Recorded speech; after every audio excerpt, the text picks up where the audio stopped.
भैया, ऐसा क्या मिलाया आपने कि स्वाद बड़ा अच्छा लग रहा है? चाय में मन कह रहा है कि एक कप और पी लूं। अरे वो हमारे भाई सतेंद्र है ना, हाँ? वो जब जब गुजरात से आते हैं तब हाँ। मसाला वाली चाय लेकर आते हैं। ये अच्छा। मसाला वाली चाय का स्वाद है।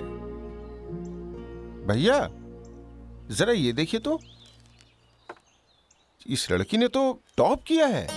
भैया आज की लड़कियां लड़कों से कम नहीं है।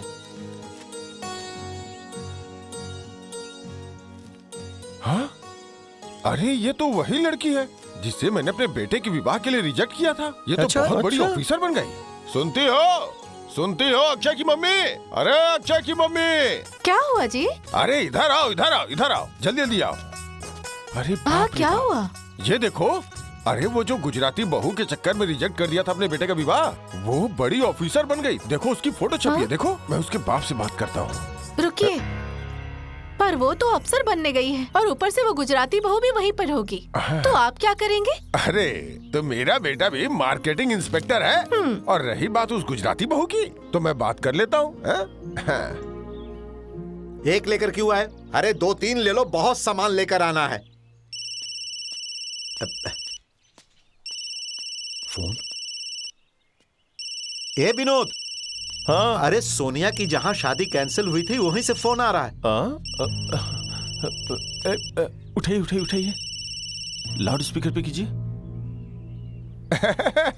जी प्रणाम। जी प्रणाम प्रणाम। अरे भाई साहब, सोना के अगल बगल में कोयला होने से सोने की कीमत कम नहीं हो जाती है ना।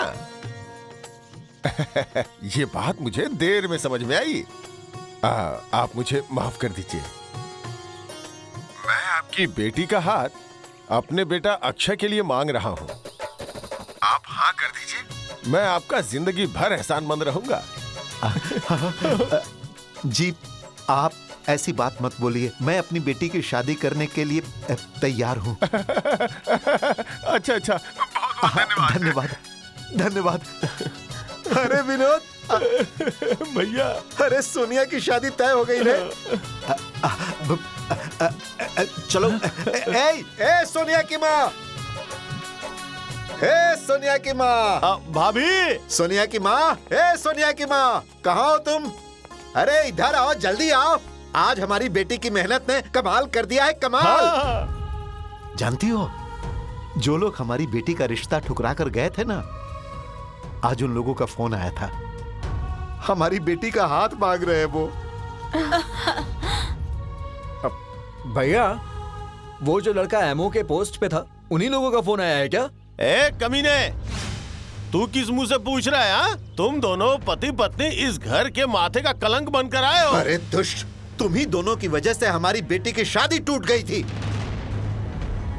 हम लोगों को कहीं का नहीं रहने दिया था, और आज देखो देखो हमारी बेटी की मेहनत और उसकी किस्मत कि आज सब लोग हमारे सामने मजबूर हो गए हैं। अरे तुम दोनों तो इस घर के नासूर बन गए हो। तुम लोग तो हमारे खानदान के नाम पर कलंक हो, कलंक। अरे तुम दोनों तो इस घर के दाग हो, दाग। पूरे घर खानदान की इज्जत को मिट्टी में मिला दिया, मिट्टी में। अरे बस कीजिए, हो गया ना। आखिर आप दोनों कितना और बोलेंगे? नफरत की भी ना हद होती है। अरे हर एक चीज की एक सीमा होती है। अरे ये लोग भी इंसान हैं। कितना खरी खोटी सुनाएंगे आप लोग? आज आपकी बेटी इस लायक जो हुई है ना, तो सिर्फ और सिर्फ गुजराती बहू की वजह से। वो बेचारी रात दिन आप लोगों से छुपा के इतनी मेहनत से उसे पढ़ाया लिखाया और इस काबिल बनाया, सिर्फ आपकी बेटी के लिए। अरे हम लोग आज तक ये बात आपसे छुपा कर रख रहे थे, लेकिन आज अगर सोनी बिटिया का रिश्ता अगर सामने से चलकर आ रहा है ना, तो वो सिर्फ और सिर्फ गुजराती बहू की वजह से। आज हमारी सोनी का घर बसने जा रहा है ना, तो वो सिर्फ और सिर्फ गुजराती बहू की वजह से। इस घर और इस परिवार में जो खुशी का माहौल गूंज रहा है ना, वो सिर्फ और सिर्फ गुजराती बहू की वजह से।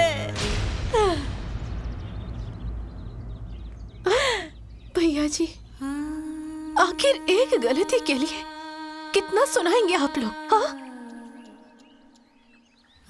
अरे हम सब मिलकर इसे कितना ताना दिया हमने, कितनी बेइज्जती की हमने, उसके बावजूद भी ये दोनों लोग हमें पलटकर कभी एक शब्द तक नहीं बोले। जान रहे हैं क्यों? क्योंकि ये दोनों लोग ना हमारी बहुत इज्जत करते हैं, हमें अपना समझते हैं।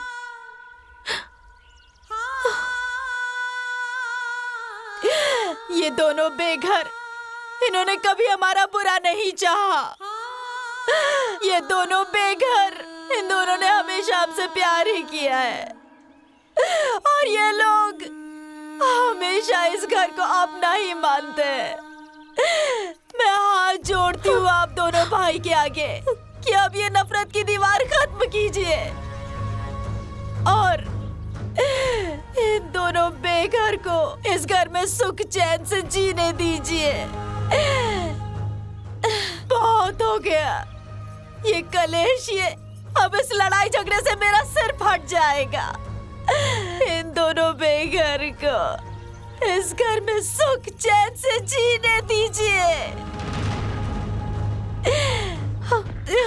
जीने दीजिए इन दोनों को।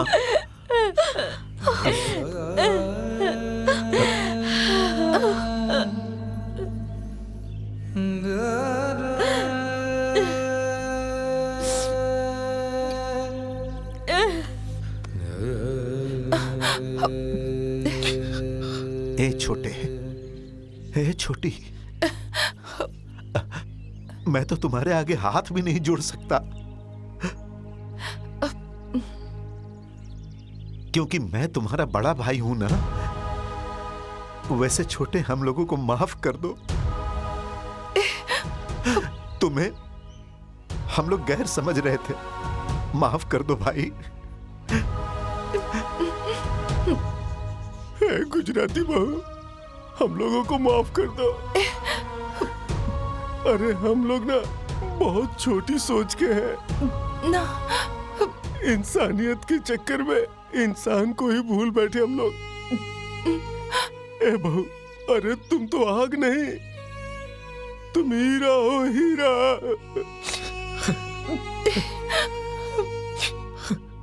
भैया, मैंने कहा था ना, रतन बहुत अच्छी है।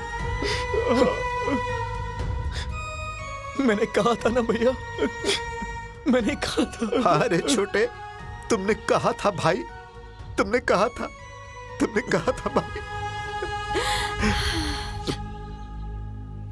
ए सोनिया की माँ, हाँ। और छोटी, अब आज से ना हम लोग तीनों भाई एक साथ रहेंगे। अब सोनिया की शादी हम मिलकर करेंगे।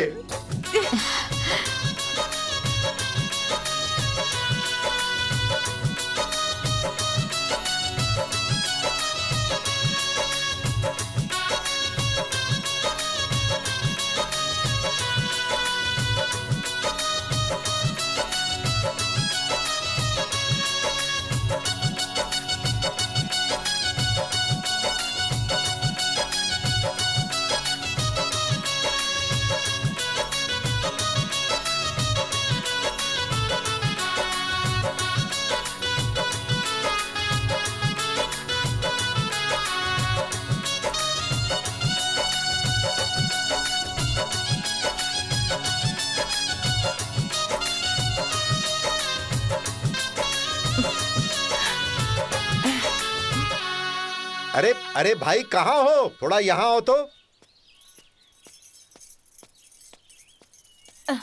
क्या हुआ जी? अरे जरा मंतोष को तो बुलाओ। अच्छा अच्छा। ए मंतोष बाबू, हाँ देवर जी, भाभी, बाहर आइए, आपके भाई बुला रहे हैं। देवर आ जी, रहा हूँ, आ रहा हूँ। आइए, भैया बुला रहे हैं। क्या बात है? कुछ हुआ है क्या? अरे क्यों इतना हड़बड़ा रही हो? आने दो, तब बताता हूँ ना। हाँ, क्या हुआ भैया? सुनो सब, सोनिया की शादी तो हो गई, लेकिन अभी मंतोष की शादी का रिसेप्शन बाकी है। अरे तो हो जाए, हो जाए। हाँ, बहुत बढ़िया व्यवस्था कीजिएगा आप लोग, एकदम वीआईपी। क्योंकि गुजराती बहू आई छू। लेकिन कैटरिंग की सारी व्यवस्था मैं ही करूंगा। हाँ तो जाओ जाओ जाओ जाओ। सुनो सुनो सुनो, यहाँ आओ। हाँ? आओ। ऐसा कैटर्स बुक करना ना मंतोष, हाँ। कि जिसे गुजराती खाना बनाना आता हो। हाँ। गुजराती। गुजराती डिश में बनाना क्या है? अरे उसे वो क्या कहते हैं, ढकोसला ढकोसला। नाना मोटा हाँ? भाई, ढकोसला नहीं, ढोकला। हाँ, ढोकला ढोकला ढोकला। अच्छा वो एक और होता है ना, अब वो क्या कहते हैं उसे, फेफड़ा फेफड़ा फेफड़ा फेफड़ा। अरे नाना मोटा भाई, हाँ फेफड़ा नहीं, फाफड़ा। हाँ, फाफड़ा फाफड़ा फाफड़ा, सही कही। मारो ढोकला नू, मारो फाफड़ा नू, मारो ढोकला नू, मारो फाफड़ा नू।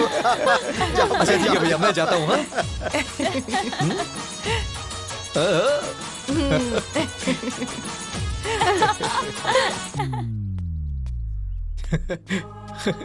अरे मेरे गोलू मोलू, तुम्हारे बड़े पापा ने, तुम्हारे मझिला पापा ने तुम्हारे मम्मी पापा को माफ कर दिया।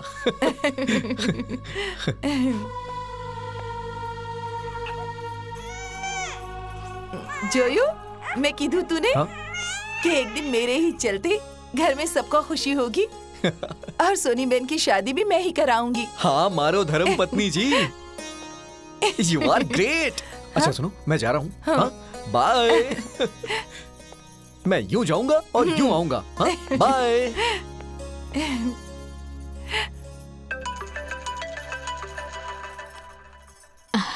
रतन, रतन।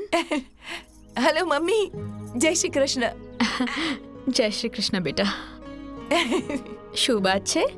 आज मेरी बेटी बहुत खुश लग रही है। हाँ मम्मी, मोटा भाई अમને બંનેને અપનાવી લીધા। શું વાત કરે છે ખરેખર? હા, અને તને ખબર છે મોટા ભાઈ તો અમારા લગ્નની પાર્ટી પણ આપે છે। सरस बेटा, चल धीरे धीरे अब सब कुछ ठीक हो जाएगा, है ना? हाँ मम्मी। मम्मी, हाँ बेटा। पप्पा સાથે વાત કરાવું ने? हाँ बेटा, कराती हूँ। हाँ चालू रखो।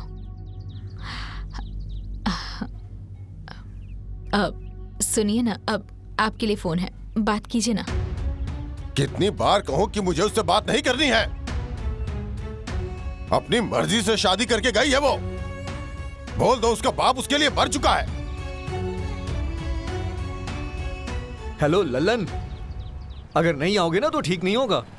अच्छा सुनो, छोटू का फोन नंबर मेरे पास नहीं है, तुम उसे बता देना। हाँ, क्योंकि मेरी शादी का रिसेप्शन होने वाला है। हाँ हाँ, आज मेरे लिए बहुत खुशी का दिन है। हाँ हाँ ठीक है ठीक है। हाय, हाय।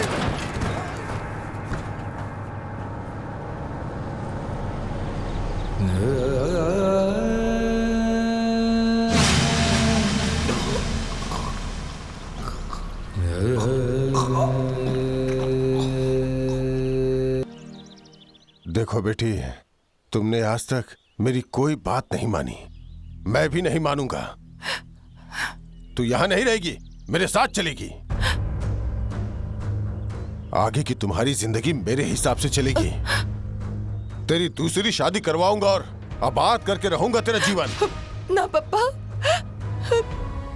मेरी गोद में बच्चा है, वो एक छोकरानी माँ छू, मैं दूसरी शादी नहीं करूंगी। मुझे इस बच्चे से कोई मतलब नहीं है। जिस खानदान का ये बच्चा है ना, वो लोग जाने। देखो, तू हमारी बेटी है, मेरी बेटी है, हमें दुख नहीं होता होगा क्या? मैं बस ये मानता हूं कि तेरी जिंदगी आबाद हो बस। बेटी, तेरा ये दुख हमसे नहीं देखा जाता। ये क्या है? ये छोटे से बच्चे की वजह से मैं तेरी जिंदगी बर्बाद नहीं होने दूंगा। नहीं, कभी नहीं। नहीं पापा, ऐसा मत कहिए, मैं जी लूंगी। पर हम नहीं जी सकते।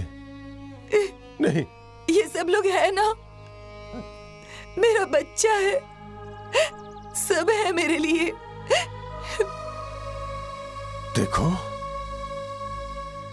जो दुनियादारी मैंने देखी है ना, वो तुमने नहीं देखी है।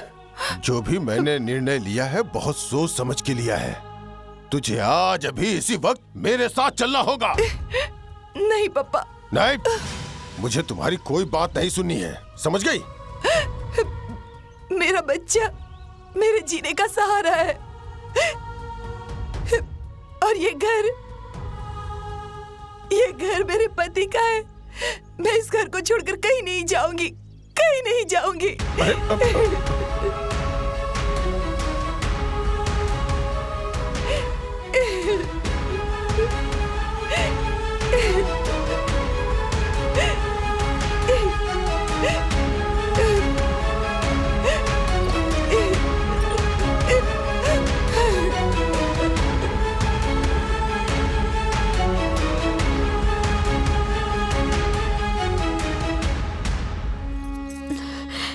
देखिए भाई साहब, रतन हमारी इकलौती बेटी है, हम उसके बिना नहीं जी सकते। देखिए, जब तक उसका जीवन साथी था हम लोग यहाँ कभी भी नहीं आए, लेकिन उसके सामने उसकी पूरी जिंदगी पड़ी है। मैं नहीं चाहती कि उसकी जिंदगी बर्बाद हो। भाई साहब, आप लोग बड़े हैं ना, आप लोग अपना फर्ज निभाइए, आप लोग उसे समझाइए ना। आप अगर समझाएंगे ना तो वो समझ जाएगी।